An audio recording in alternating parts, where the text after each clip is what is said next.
तो जैसा कि लास्ट एपिसोड के अंदर हमने देखा था, जो मिंग यूयू होती है वो उठ जाती है और वो उठने के बाद पूछती है कि मैं कितने टाइम से सो रही थी। जो सुनने के बाद उसका रोबोट जो होता है वो उसको बताता है कि आप पूरे 21 घंटों से सो रही हो।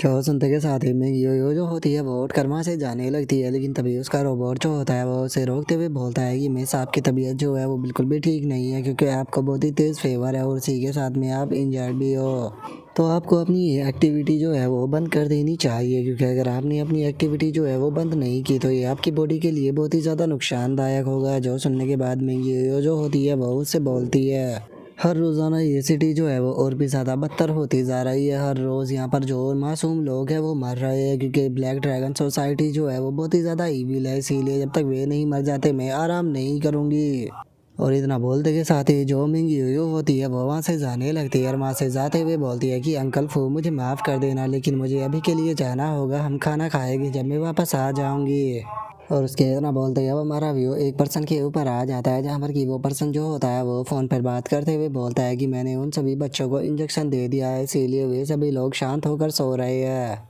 तो इसीलिए आप लोगों को कोई भी चिंता करने की कोई ज़रूरत नहीं है। जल्दी ही डिलीवरी जो है वो आपकी कल करा दी जाएगी। और रही बात बाकी की, तो आपको टेंशन लेने की कोई ज़रूरत नहीं है, यहाँ पर कोई भी प्रॉब्लम इस बार नहीं होगी। और वो इतना बोल ही रहा होता है, लेकिन तभी जो यूयू होती है वो पीछे से आकर उस बंदे की गर्दन को पकड़ लेती है और जैसे ही उसे टच करती है तो हम देखते हैं कि उस बंदे की बॉडी के अंदर कोई पोजन टाइप चीज़ जो होती है वो चली जाती है, जिस कारण अब वो बंदा जो होता है वो भी वहीं ज़मीन पर गिरकर मर जाता है।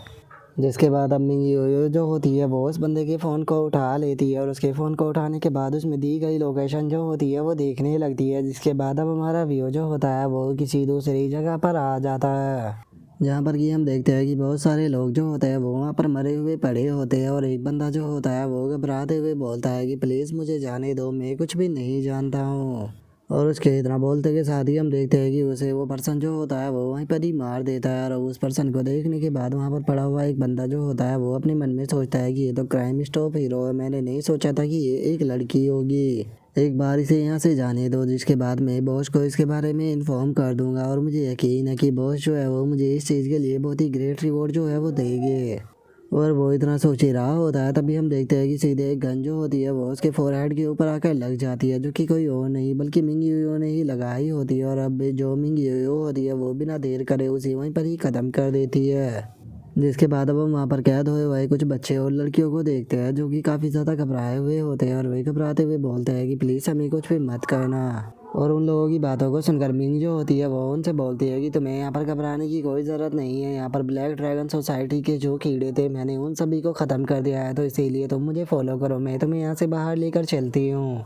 और इतना बोलकर मिंग जो होती है वो उन सभी को लेकर वहाँ से बाहर निकल जाती है। और हम देखते हैं कि कोई पर्सन ऊपर से खड़ा होकर उसे देख रहा होता है और हमें पता लगता है कि ये पर्सन कोई और नहीं बल्कि चैन ही होता है। और अब जो जियाओ नैन होती है वो चैन ही से बोलती है कि मास्टर, हम इसे इतने लंबे टाइम से देख रहे हैं, ये पहले वॉर हॉर्स पर गई और अब नाइट क्लब पर इसने लोगों को मारा और यहाँ पर कुछ लड़कियों को बचाया, लेकिन ये तो वहाँ यहाँ पर मास्टर जो नॉर्मल लोग हैं उनसे ही फाइट कर रही है, जो कि इसकी ट्रेनिंग के लिए बिल्कुल भी अच्छा नहीं है। तो कैसा रहेगा कि अगर हम इसे अपने साथ में लेकर चले, क्योंकि आप तो इसे वैसे भी अपने साथ में ही ले जाने आए हो, तो फिर आप किसका इंतज़ार कर रहे हो। और उसके इतना बोलते के साथ ही अब जियाओसी जो होती है वो भी चैनी के पास में आ जाती है और उसके पास में आने के बाद उससे बोलती है कि मास्टर, अगर आपके पिछले एक्शनों को देखा जाए तो आप जैसे ही किसी दूसरे वर्ल्ड के अंदर जाते थे तो आप सीधे अपने डिसाइपल के पास में जाने के बाद उसे एक्सेप्ट कर लिया करते थे, तो फिर इस बार आप ऐसा क्यों नहीं कर रहे। जो सुनते के साथ ही चैनी जो होता है वो उसे बोलता है कि ठीक है, पहले मुझे तुम ये बताओ कि जो डाटा जो था वो मैंने तुम्हें यहाँ पर कलेक्ट करने के लिए बोला था, क्या तुमने वो कलेक्ट कर लिया। जो सुनकर जियाओसी भी उसे ओके बोल देती है। जो सुनते के साथ ही अब जियाओसी जो होती है वो उसको बताती है कि मास्टर जो जियाओ मिंग है उसकी यहाँ पर एज जो है वो 19 साल है। वैसे तो इसकी जो रियल बर्थ है उसके बारे में यहाँ पर कोई भी रिकॉर्ड नहीं है, लेकिन ये डाटा के हिसाब से जो मिंग यूयू है उसे जब वो 4 साल की थी तो एक कपल के द्वारा अडॉप्ट कर लिया गया था, जिसमें से कि यहाँ पर जो उसके फादर थे उसका नाम मिंग जी और वहीं उसकी मदर का नाम जैंग जियाओ यू था। और अगर मिंग यूयू की अडोप्टेड फैमिली की बात की जाए तो उसकी अडोप्टेड फैमिली जो थी वो यहाँ पर किंगडम के यहाँ पर जो गेट था उसे यहाँ पर गार्ड किया करती थी बाहर की फोर्स से, यहाँ पर अपने वर्ल्ड को प्रोटेक्ट करने के लिए। लेकिन 3 साल पहले कुछ आउटसाइडर जो थे वो इस स्टार प्लेनेट के ऊपर आए, जो कि खुद को भी यूएस एक्ट के यहाँ पर लोग बता रहे थे और उन्होंने आकर इन्हें यहाँ पर लार्जर अमाउंट के अंदर स्पेशल स्टोन देने की बात की। पहले तो यहाँ पर जो किंग था उसने इनके ऑफर को रिजेक्ट कर दिया, लेकिन बाद में किसी कारण से उन्होंने यहाँ पर जो कि उस एक्ट के लोग थे उन्हें यहाँ पर अलाउ कर दिया इस प्लेनेट के ऊपर रहने के लिए, जिसके बाद उन्होंने लार्जेस्ट अमाउंट के अंदर यहाँ पर स्पिरिचुअल कोर जो था वो बनाया, जिससे कि जो स्पिरिचुअल पावर है वो दोबारा से इस वर्ल्ड की यहाँ पर रिकवर हो सके। और मैंने जो ये गियूस एक्ट है इसकी भी इन्वेस्टिगेशन की है। अगर यहाँ पर गियूस एक्ट की बात की जाए तो वो ध्यान कुआन रियलम से यहाँ पर आया है जो कि ग्रेट वर्ल्ड है। और अगर इनके यहाँ पर सेक्ट की बात की जाए तो इसके सेक्ट के अंदर 300 ही लोग हैं, लेकिन इनके सेक्ट की फाउंडेशन जो है वो बहुत ज़्यादा डीप है। और पिछले कुछ दिनों में जो मिंग यू है उसने यहाँ पर जिन लोगों को मारा है ये सभी लोग जो है ये यहाँ पर ब्लैक ड्रैगन सोसाइटी के लोग हैं, जो कि अभी अभी कुछ साल पहले ही यहाँ पर सामने आई है, जो कि स्पिरिचुअल एनर्जी के कारण ही हुआ है, क्योंकि ये लोग स्पिरिचुअल एनर्जी की मदद से यहाँ पर पावरफुल हुए। और बात की जाए इस ब्लैक ड्रैगन सोसाइटी की तो ये ब्लैक ड्रैगन सोसाइटी के लोग जो है वो बहुत ही ज़्यादा बेकार है, क्योंकि ये इलीगल ट्रेडिंग करते हैं, उसी के साथ में ये वोमेन और बच्चों को भी बेचते हैं, और उसी से अलग यहाँ पर ये सिविलियन को भी मारते हैं अपनी पावर को बढ़ाने के लिए। और इसीलिए जो ब्लैक ड्रैगन सोसाइटी है उसने यहाँ पर अपना कंट्रोल जमाने के लिए पता नहीं कितने लोगों को मारा, और वो भी बहुत ही बुरी तरह से। और अगर बात की जाए मिंग यूयो के पेरेंट्स की तो मिंग यूयो के पेरेंट्स जो थे उसे भी बहुत ही बुरी तरह से इन्हीं ब्लैक ड्रैगन सोसाइटी के लोगों के द्वारा मारा गया है। और अपने पेरेंट्स के मर जाने के बाद जो मिंग यूयो थी उसने अपने स्कूल को छोड़ दिया, और उसने यहाँ पर अब इन सभी लोगों को यहाँ पर मारना शुरू कर दिया जो कि ब्लैक ड्रैगन सोसाइटी से बिलोंग करते थे। जो सुनते के साथ ही चैनी जो होता है वो उससे बोलता है कि मुझे ये बताओ कि जो ये ब्लैक ड्रैगन सोसाइटी और जो ये गियोयो सेक्ट है, क्या इन दोनों के बीच में यहाँ पर कोई रिलेशन है। जो सुनकर जी आवशी उससे बोलती है कि हाँ इनमें दोनों में यहाँ पर रिलेशन है, क्योंकि जब से वे लोग यहाँ पर आए हैं तब से केवल इस डिक्सिया सिटी के अंदर ही क्राइम बढ़ना स्टार्ट नहीं हो गए, बल्कि जो यहाँ पर क्या युआन सिटी, जियांग यान सिटी और बाकी की भी जो पावरफुल सिटी है उनके अंदर भी जो अंडरवर्ल्ड के यहाँ पर लोग हैं वो सामने आने लगे। और उससे अलग मेरे पास में कुछ ऐसा डाटा भी है जहाँ पर कि यहाँ पर जो ये ब्लैक ड्रैगन सोसाइटी है इनके यहाँ पर कुछ मैजिक स्पेल जो थे वो भी बने हुए दिखे, और उसी के साथ में ब्लैक ड्रैगन सोसाइटी के कुछ लोग जो थे वो सेक्ट के लोगों के साथ में भी दिखे। जो सुनते के साथ ही अब चैन ये जो होता है वो मैं जियाओ नैन से बोलता है कि जियाओ नैन मैं कुछ टाइम के लिए स्मॉल वर्ल्ड के अंदर जा रहा हूँ, क्योंकि मुझे कुछ कंफर्म करना है, मैं 2 दिनों के अंदर वापस आ जाऊँगा, तो इतना तुम और जो मिंग है उसके ऊपर नज़र रखना। जो सुनते ही जो जियाओ नैन होती है वो चैनी को मना करते हुए उसे बोलती है कि मास्टर मैं इस पैलेस के बारे में ज़्यादा कुछ भी नहीं जानती हूँ, और ये लड़की जो है ये लोगों को यहाँ पर इस तरह से मार रही है तो मुझे पक्का यकीन है कि इसे यहाँ पर किसी के द्वारा टारगेट किया जाएगा। और अगर यहाँ पर 3-4 लोगों की बात होती तो मैं 3-4 लोगों को तो आराम से संभाल सकती हूँ, लेकिन अगर यहाँ पर ज़्यादा लोग आ गए तो मैं उन्हें हैंडल नहीं कर पाऊंगी, क्योंकि मैं तो बस एक हेवन एंड ह्यूमन रियलम की कल्टिवेटर हूँ। जो सुनकर जो चैनी होता है उसे थोड़ा गुस्सा आ जाता है, और अब वो जियाओ नैन के फोरहेड के ऊपर अपनी फिंगर को मारते हुए उसे बोलता है कि क्या तुम चाहती हो कि मैं तुम्हें यहाँ पर तुम्हारा रियलम जो है वो दोबारा से याद दिलाऊं। जो सुनते ही जियाओ नैन जो होती है वो अपने सर को पकड़कर रोने लगती है, रोते हुए बोलती है कि मास्टर आप हमेशा ही ऐसे ही मेरे फोरहेड के ऊपर मारते रहते हो, किसी दिन मैं इसी तरह से ना मर जाऊँ। जो सुनते ही चैनी जो होता है वो उसे बोलता है कि अगर इस स्टार वर्ल्ड की यहाँ पर कल्टीवेशन की बात की जाए तो यहाँ पर पावरफुल से पावरफुल लोग जो है वो केवल टिबेट रियलम पर ही है, जिनकी संख्या भी यहाँ पर 15 से ज़्यादा नहीं होगी, तो क्या तुम इन लोगों को भी नहीं संभाल सकती हो। और वैसे भी तुम्हारे पास में तो यहाँ पर डाओ ये देवरित्र सूत्रा भी है, तो मुझे नहीं लगता कि उसके यहाँ पर रहते हुए कोई भी पावरफुल कल्टीवेटर जो है वो तुम्हारा यहाँ पर कुछ बिगाड़ पाएगा। क्या अभी भी तुम यहाँ पर अपनी स्ट्रेंथ जो है वो मुझसे यहाँ पर छुपा कर रखना चाहती हो। जो सुनते ही जियाओ नैन जो होती है वो भी बहुत ही फनी तरह से हंसने लगती है, हंसते हुए बोलती है कि इसका मतलब मैं मास्टर आपसे कुछ भी नहीं छुपा सकती हूँ, लेकिन जैसे कि मास्टर मैं यहाँ पर फोर्थ आंट को अपनी लाइफ को रिस्क पर डालकर प्रोटेक्ट करूँगी, तो क्या मुझे यहाँ पर कुछ रिवॉर्ड नहीं मिल सकता। जो सुनते के साथ ही चैन ही जो होता है वो उसे बोलता है कि ठीक है तुम उसे यहाँ पर प्रोटेक्ट करो, अगर तुम उसे अच्छे से प्रोटेक्ट करती हो तो मैं 7 दिन जो है वो तुम्हें वैकेशन के दूंगा। जो सुनते ही जियाओ नैन जो होती है वो बोलती है कि मास्टर 7 दिन तो बहुत ज़्यादा कम है, क्या आप थोड़े और नहीं दे सकते।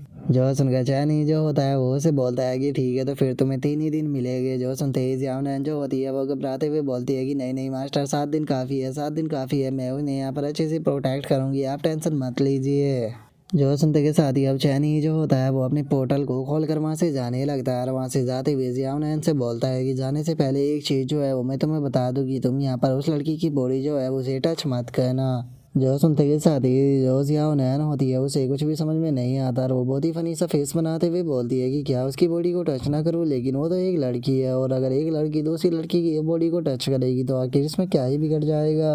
और उसके इतना बोलते के साथ ही अब हमारा व्यू जो होता है वो मिंग के ऊपर आ जाता है, जहाँ पर कि मिंग एक लड़की को लेकर जा रही होती है। और अब एक जगह पर आने के बाद वो छोटी सी बच्ची से पूछती है कि क्या तुम्हारा घर आ गया, जो सुनकर वो छोटी बच्ची भी हाँ बोल देती है। जिसके बाद अब वो मिंग से बोलती है कि सिस्टर, मेरी जान बचाने के लिए बहुत बहुत शुक्रिया, क्योंकि वे बुरे लोग जो थे वो पता नहीं मेरे साथ में क्या करते, लेकिन क्या आप मुझे अपनी कॉन्टैक्ट इन्फॉर्मेशन दे सकती हो, क्योंकि मेरे पेरेंट्स जो है वो यहाँ पर आपको रीपे ज़रूर करेंगे। जो सुनकर मिंग जो होती है वो उससे बोलती है कि नहीं, इस चीज़ की कोई भी ज़रूरत नहीं है। जो सुनने के बाद वो बच्ची जो होती है वो मिंग से बोलती है कि सिस्टर, क्या आप वही हीरो हो जो कि यहाँ पर जो ब्लैक ड्रैगन सोसाइटी है उनके साथ में लड़ रही हो। जो सुनकर मिंग भी उसे हाँ बोल देती है। और इतना बोलकर अब वो छोटी सी बच्ची से बोलती है कि ठीक है, जल्दी से अपने घर चली जाओ, क्योंकि यहाँ पर बहुत ही ज़्यादा खतरा है और बहुत ही बुरे पर्सन है, तो इसीलिए अपने घर से बाहर मत निकलना। और इतना बोलते के साथ ही मिंग जो होती है वो वहाँ से जंप लगा कर निकल जाती है। और अब मिंग के वहाँ से चले जाने के बाद हम देखते हैं कि वो छोटी सी बच्ची जो होती है वो कृपी सी स्माइल देते हुए बोलती है कि यहाँ पर जो सेंटर ने गिफ्ट दिया था उसका इफेक्ट तो काफ़ी अच्छा है, क्योंकि इसने एक बच्ची के सामने अपने गार्ड को डाउन कर दिया। वैसे एक चीज़ तो है वो मुझे यहाँ पर समझ में आई कि ये यहाँ पर लोगों को मारने के लिए नाइफ और अपनी पंच का यूज करती है, लेकिन यहाँ पर एक चीज़ जो थी वो मेरी समझ में नहीं आई कि आखिर ये लोगों को टच करते ही उन्हें कैसे मार पा रही थी। क्या ये भी किसी प्रकार के स्पेल का यूज कर रही थी? लेकिन छोड़ो, मुझे इस बारे में ज़्यादा सोचने की ज़रूरत नहीं है, क्योंकि इस बारे में जो बॉस है वो खुद ही पता लगा लेंगे। और इतना बोलते के साथ ही वो छोटी सी बच्ची जो होती है वो कृपी सी स्माइल देकर हंसते हुए बोलती है कि अब तुम यहाँ पर हमारे हाथों से इस बार नहीं बच पाओगी। और अब हमें इसके बारे में बताया जाता है कि ये ब्लैक ड्रैगन सोसाइटी की सेकंड मास्टर है। और उसके इतना बोलते के साथ ही हमारा व्यू जो होता है वो चैनी के स्मॉल वर्ल्ड में जो वोलिंग का पैलेस होता है वहाँ पर आ जाता है,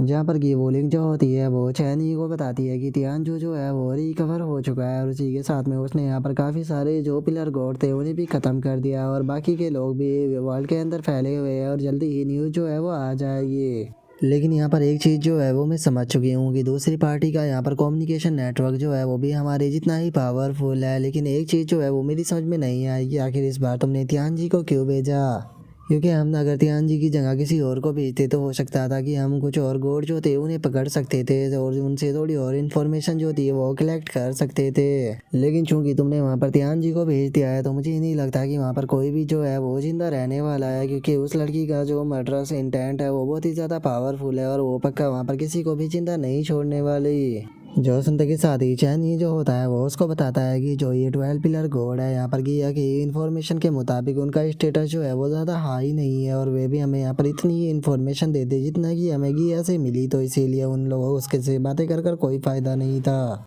और तियानजू को मैंने वहाँ पर इसीलिए भेजा है क्योंकि मैं चाहता हूँ कि जो सुप्रीम गॉड इन सब के पीछे है वो थोड़ा सा पैनिक हो जाए उनके गॉड को इस तरह से मरता हुआ देखकर। और जैसे ही वे लोग पैनिक हो गए तो मुझे यकीन है कि वे लोग पक्का कुछ ना कुछ गड़बड़ ज़रूर करेंगे। और तुम्हें यहाँ पर अपना इन्वेस्टिगेटर नेटवर्क जो है उसे फैला कर रखना होगा और उनके यहाँ पर हर एक मोमेंट के ऊपर ध्यान रखना होगा। और जैसे ही यहाँ पर तुम्हें जो सुप्रीम हेवन है उसकी लोकेशन के बारे में कोई भी क्लू मिले तो तुम मुझे बताना, जिसके बाद मैं पर्सनली इस मैटर को जाकर वहाँ पर सॉल्व करूँगा। और इतना बोलकर अब चैन ये जो होता है वो वोलिंग के पैरों को मसाज देते हुए उससे पूछता है कि क्या तुम्हारे पैर जो है वो अभी भी दुख रहे हैं। जो सुनकर वोलिंग जो होती है वो उससे बताती है कि बस ये छोटा सा इफेक्ट है उस सोड गर्ल के सोड इंटेंट का, तो इसीलिए ये कोई बड़ी प्रॉब्लम नहीं है। अभी तुम यहाँ पर अपने मैटर के अंदर इन्वॉल्व हो तो इसीलिए तुम्हें मेरे ऊपर ज़्यादा ध्यान देने की ज़रूरत नहीं, मेरे लिए ये चीज़ कोई बड़ी बात नहीं है। जो सुनते के साथ ही चैन ही जो होता है वो वोलिंग से बोलता है कि मेरा यहाँ पर आने का इस बार का रीज़न जो है वो कुछ और है। जो सुनते के साथ ही वोलिंग जो होती है वो बहुत ही फनी तरह से चैनी की तरफ देखते हुए उसे बोलती है कि जल्दी से मुझे बताओ कि क्या हुआ है, अब क्योंकि मैंने बहुत ही ज़्यादा काम किया है और इसीलिए मुझे अब सोने के लिए भी जाना है क्योंकि मुझे बहुत ज़्यादा नींद आ रही है। जो सुनते ही चैनी जो होता है वो उसे बोलता है कि क्या तुम्हें वो घोड़ याद है जिसका नाम कि मिंगी यू हुआ करता था, जो कि ओरिजिनल टाइम 9 के अंदर थी। और गाइस अगर मैं आप लोगों को सच बताऊँ तो कभी कभी इन दोनों को देखकर मुझे ऐसा लगता है कि इन दोनों का रिलेशन जो है वो बेस्ट फ्रेंड वाला है। आप लोग क्या कहते हो कि आपको इन दोनों का जो रिलेशन है वो किस तरह का लगता है? क्योंकि इस चीज़ को आपने नोटिस भी किया होगा कि इस पूरी सीरीज के अंदर अगर चैनी किसी पर्सन से थोड़ा बहुत घबराता है तो वो पर्सन कोई और नहीं बल्कि वोलिंग है। तो इसीलिए आप लोगों को भी आज कमेंट कर बताना होगा कि आखिर आप लोगों को इन दोनों का जो रिलेशन है वो किस टाइप का लगता है। और अब चैनी की इस बात को सुनते के साथ ही जो वोलिंग होती है वो भी एकदम से चैनी के पास में आ जाती है और वो चैनी के पास में आने के बाद उसे बोलती है कि क्या तुम सेकंड जनरेशन की लॉर्ड नाइन नीदर वर्ल्ड के बारे में बात कर रही हो? जहाँ तक मुझे उसके बारे में याद है, उसने यहाँ पर जितनी भी इविल स्पिरिट थी उन सभी को आज़ाद कर दिया था। उसी के साथ में एंशिएंट और जो मॉडर्न टाइम था उन सभी को बैनिश कर दिया था और पूरे यूनिवर्स के अंदर डिजास्टर को ला दिया था। जो सुनकर चैनी जो होता है वो उसे बोलता है कि हाँ, मैं उसी नाइन नीदर वर्ल्ड की लॉर्ड की बात कर रहा हूँ और अगर मुझे सही से याद है तो वो भी तुम्हारी ही तरह तुम्हारी ही रेस से बिलोंग करती है। जो सुनकर वोलिंग जो होती है वो उसे मना करते हुए बोलती है कि नहीं, तुम ये क्या सोच रहे हो। मैं मानती हूँ कि हाँ, वो मेरी ही तरह फियोनिक्स है, लेकिन उसके बाद भी हम दोनों जो है वो बहुत ज़्यादा अलग है।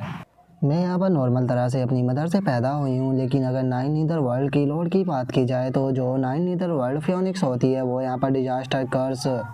Remnant soul, dark energy, negative emotional और उसी के साथ में जितनी भी इविल पावर होती है वो मिलियनों सालों तक इकट्ठा होने के बाद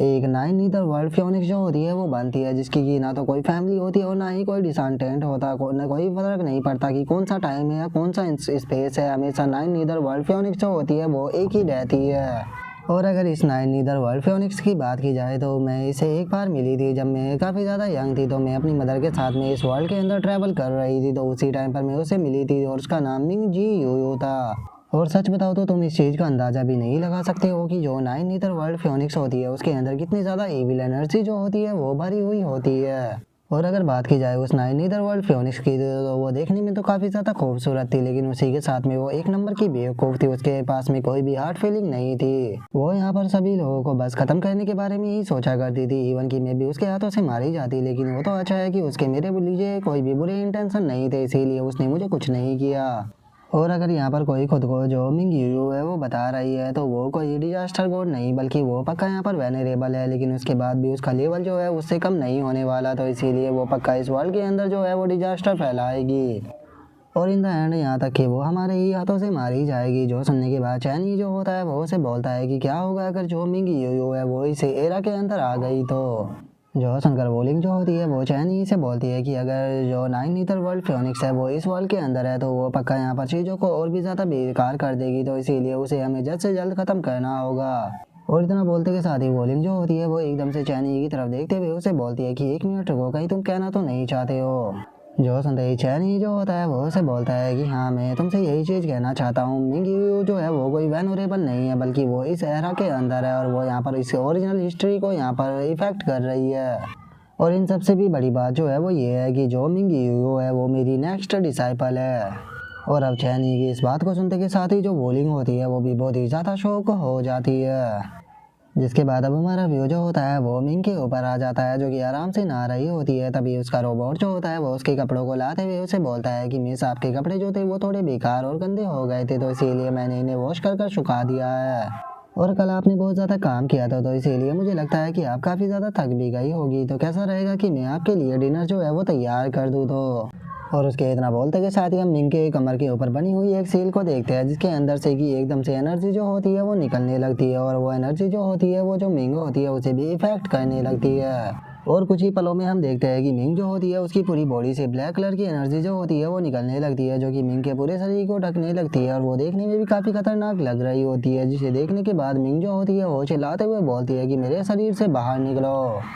और उसके इतना बोलते के साथ ही हम देखते हैं कि दोबारा से सब कुछ नॉर्मल हो जाता है, जो देखने के बाद मिंग जो होती है वो बोलती है कि पता नहीं मैं यहाँ पर कब तक इसे रोक पाऊंगी, लेकिन जैसे ही मेरा सारा काम खत्म हो जाएगा तो मैं तुम्हें अपने साथ में लेकर हेल जाऊंगी। और मिंग के इतना बोलते के साथ ही एकदम से उसका रोबोट जो होता है वो चिल्लाते हुए उसे बोलता है कि वार्निंग वार्निंग, यहाँ पर बहुत सारे ह्यूमन जो है वो हमारी ही रेंज की तरफ आ रहे हैं। और उसके इतना बोलते के साथ ही हम देखते हैं कि वहाँ पर बहुत सारे ब्लैक ड्रैगन सोसाइटी के लोग जो होते हैं वो आने लगते हैं, जो कि वहाँ पर आकर गेट को छेड़ते हुए बोलते हैं कि हम जानते हैं कि तुम यहीं पर ही छुपी हुई हो, लेकिन आज जो है वो तुम यहाँ से बचकर नहीं भाग पाओगे, क्योंकि आज जो है वो तुम्हें चारों तरफ से घेर लिया गया है। और इतना बोलते के साथ ही वो अपने लोगों से बोलता है कि जल्दी से गेट को तोड़कर इसे पकड़ लो। जो सुनते ही उसके साथी जो होते हैं वो भी ओके बोलते के साथ ही जो वो गेट होता है उसे तोड़ देते हैं। जिसके बाद हम देखते हैं कि वे रूम के अंदर आ जाते हैं, जहाँ पर कि एक बंदा जो होता है वो बोलता है कि यहाँ पर तो कोई भी नहीं है, क्या वो पहले से ही यहाँ से भाग गई। जो सुनकर दूसरा बंदा बोलता है कि नहीं, कोऑर्डिनेट जो है वो नहीं बदले, इसका मतलब वो यहीं पर ही है। तभी एक और बंदा जो होता है वो बोलता है कि उस गर्ल के यहाँ पर जो मेथड है वो बहुत ही ज़्यादा स्ट्रेंज है, तो इसीलिए कोई भी उसे हल्के में मत लेना। जो सुनने के बाद दूसरा बंदा जो होता है वो उसे बोलता है कि क्या तुम मुझसे घबरा रहे हो। और उन लोगों के इतना बोलते के साथ ही हमें पता लगता है कि जो मिंग है वो उन्हीं के ऊपर छुपी हुई है।